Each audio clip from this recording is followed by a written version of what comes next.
આપણે ઘણી વાર કહીએ છીએ ને કે કોઈ પણ જતું હોય બજારમાં તો કે હાલો ને આમાંય ફ્રી જ છે. 4 કલાક ક્યાં કાઢવા એ જ પ્રશ્ન છે. જીવનમાં એ શિક્ષણ લઈને એ શિક્ષણ એને ન શીખવ્યું કે તારો ટાઈમ તારે ક્યાં આપવો.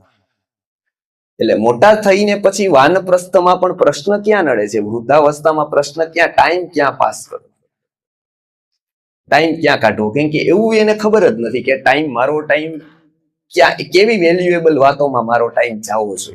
હું જે ટાઈમ નાખું છું એ માત્ર હું ફેંકી નથી દેતો, એની અસર મારા મન ઉપર થાય છે, બુદ્ધિ ઉપર થાય છે. હવે એવું તો એને કઈ ખબર જ નથી. તો સમજુ વ્યક્તિ શું કરશે? સાધનને મહત્વ નહીં આપે, સાધ્યને મહત્વ આપશે. એ કહેશે કે આ 15 મિનિટ જ મારે કાઢવાની, તો સાધન ગમે એવું હશે, ત્યાં તો હું પહોંચું છું. સાધનને મહત્વ નહીં આપે, સાધ્યને મહત્વ.